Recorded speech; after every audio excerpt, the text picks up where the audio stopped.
this Thursday, we have a brand new roster update. There we could see so many different players getting upgraded or downgraded. So today, I'm gonna give you my predictions. Let me know what your predictions are in the comment section below, and let's hop right into it. If you looked at the Red Sox record, you would think that they don't have really many good players, but they do. They have 3 people that I think are someone you should keep an eye on. Starting out with 2 I've mentioned all year in Xander Bogaerts. I mean, the guy year in and year out just hits. This year's no different. He has a .331 batting average with a .390 on base. The power isn't quite there yet. He only has 4 home runs, so it is going to be tough to upgrade him up to an 85 overall. So I think that's what's holding him back at the moment. But the way he's been hitting this year and then in years past, he's deserving of at least being an 85 overall diamond. But they also have another guy, an MVP caliber player in RAFAEL.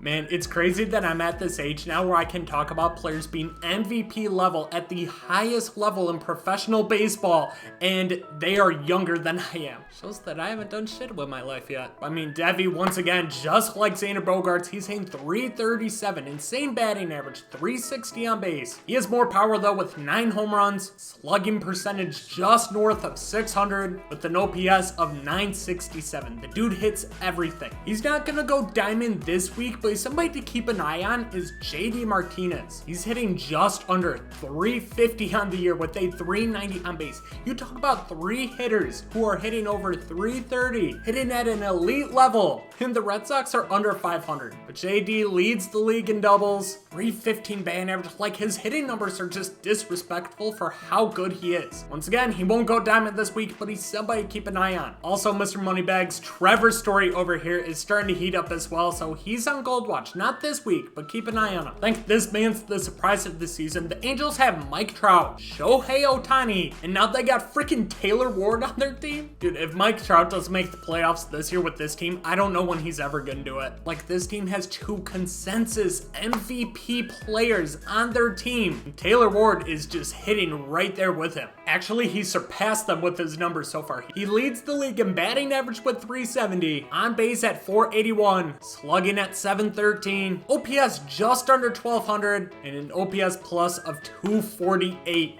He also has 9 home runs to go with it. The guy is just mashing pitching right now, and he's coming out of nowhere. I think he's a pretty good lock to go gold. You want to talk about a team with some big time power, you got to talk about the Yankees. They got Aaron Judge, who's probably the MVP favorite right now, and then they got Giancarlo Stanton, who's only a 78 overall silver right now, so we need to get that number up. I just don't get it, man. Ever since he left to the Yankees, he's always just had this enigma that he is not that good of a player anymore. I mean, 2 of his 4 seasons, he wasn't healthy, but the other 2, he was amazing. Health is the big issue with Stan, and as long as he is on the field, or DH, whatever the fuck he's playing that day, he is elite with the bat. 11 home runs so far this year. He's batting over 300, 925 OPS. I don't know, man. That's not a silver player caliber numbers. At the very least, he needs to be a low overall goal. Moving on, let's talk about some lesser known players. Martin Perez is in the midst of far and away the best season of his career right now, just coming off a complete game shutout. Right now, the man has a 1.64 ERA, a whip right around 1. Doesn't strike out a lot of batters, but he hasn't given up a home run yet either. He's limiting damage. His per-9s could use a little bit of boost. 5 overalls is a lot to ask, so I don't know if he's gonna get enough to go to a silver. I mean, shit, if he keeps what he's doing up, he'll be a gold at some point, but I don't think he will. But I do think he's somebody to keep an eye on for silver. Moving on to the NL side of things, let's talk about Jazz Chisholm. Probably one of the most exciting players in all of baseball right now. They hinted at the live stream of him going to Diamond, but I'm guessing that's only because one of the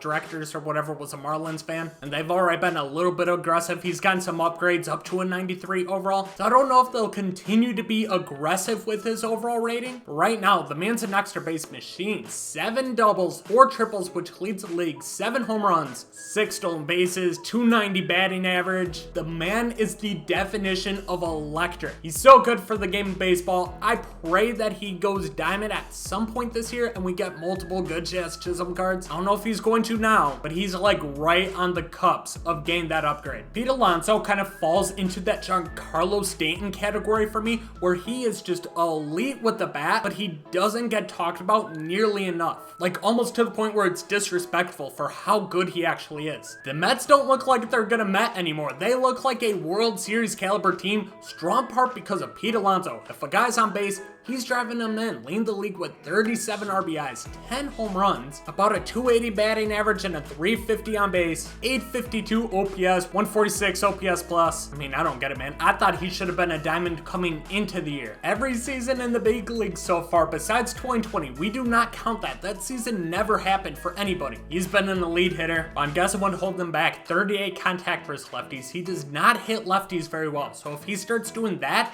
he's easily going to surpass that 85 overall mark. Josh Bell has been everything the Nationals could have ever asked for hitting behind Juan Soto, giving him that protection in the lineup. 291 average, 380 on base, as many walks as he does strikeouts, and he's a switch hitter, of course. I think this is going to be one of the biggest bats on the trade deadline come July. And you see he's an 84 overall. He is right there in terms of going diamond. You know, I got to rep the hometown squad a little bit, talking about two possible upgrades on the Brewers, starting out with Luis Urias. I love this man. Luis Urias has been hurt. He missed the entire first month of the season, so it's fair to say that he probably won't get an upgrade. Last year, he showed signs of breaking out, hitting 23 home runs, 345 on base percentage, which is solid, and he only has 71 at bats so far, so not a ton. He's hitting 293 with a 408 on base percentage, 3 home runs in 16 games. So I think it's possible he keeps up the pace that he's on, and he will be a goal before long. But now, without being biased, this one's just a no-brainer. Eric Lauer is not a bronze pitcher the way he's been pitching this year. Like, people can say all they want, oh, it's like a stretch of 8 games, he's gotten off to a hot start, all that shit like that. But it comes right after he figured out how to throw his fastball 4 miles per hour faster, which is a huge difference. You can now get it up to 93, 94 mile per hour on occasion, staying around 92, which is faster than the 89, 90 was last year. And it's causing him to get a lot more swing and miss. Throughout his career, he was always just under a strikeout an inning. And in this year, in 42 innings, he's got 54 strikeouts, which is a 11.7 Ks per 9. And he's doing this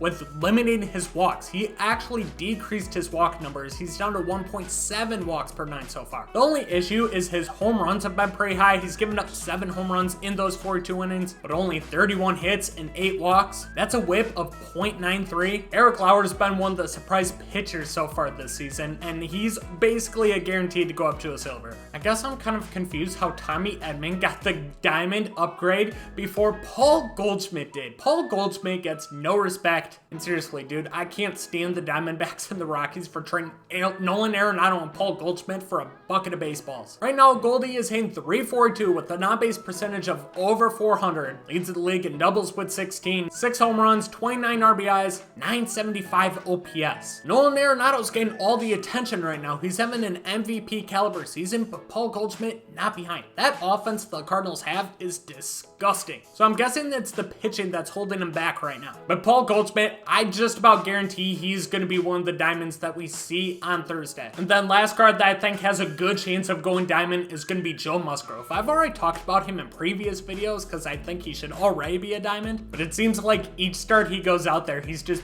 proving that more and more. 5-0 with a 1.9 ERA. His FIP's 2.77, so he has gotten some luck, but his whip is .94. Doesn't walk a lot of guys whatsoever. Ks per 9 could go up a little bit. He's not a huge strikeout pitcher, but he is averaging 8.8, and last year it was 10.1. Year before that, 12.5. Career is 8.9, so I don't really know why he only has 63 Ks per 9, but he's not going to need much. A jump to just about anything is going to get him to a diamond. He's another guy I strongly feel will go. And then last guy I want to talk about, he's not going to go diamond this week more likely, but keep an eye on him, is CJ Cron. Guy's hitting .329 right now, leads the NL with 11 home runs, he has 32 RBIs, leads in slugging at .619, total bases at 96, 375 on base percentage. Yes, he plays at Coors Field, but at some point we gotta stop talking about that. You look at Nolan Arenado leaving Coors Field playing for the Cardinals, he's an MVP caliber player. DJ LeMahieu goes to the Yankees, he's gotten even better. So I don't think Coors Field is always an excuse for a player being good. So CJ Cron probably won't get the upgrade this week just because he's already gotten a few, but he's somebody to keep an eye on. And honestly, there's only a few people that I think could get the downgrade. These are players that are just struggling out of their minds right now, and they're like right on the cusp of being the next tier. One of them is Tyler O'Neill. He was a breakout star last year. He was really good. He was coming into the year with a lot of people saying he's the #1 left fielder in all of baseball, but he's hitting 195 25, and this is a big-time power bat with 34 home runs last year, and he only has 2 so far. Striking out at a really high rate, isn't getting on base with only 256 on base percentage.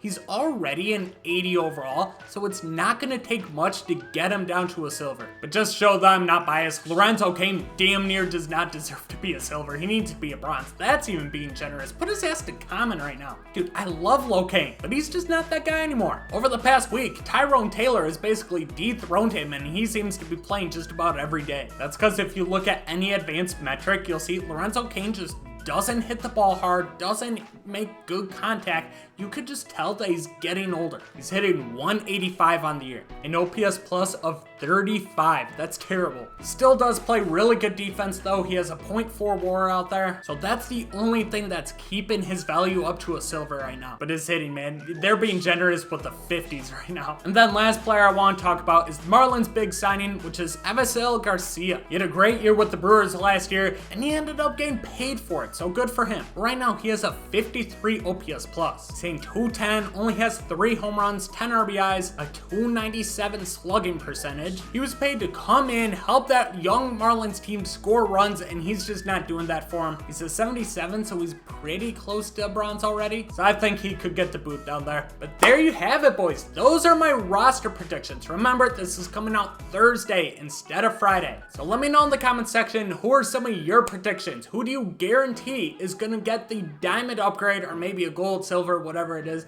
And who is somebody you could see gain the upgrade? Because I'm having a hard time thinking of a lot of people that I can actually justify them getting the boot down there. Let me know in the comment section. Subscribe to the channel if you're new, and I'll catch you guys in the next one. Peace out.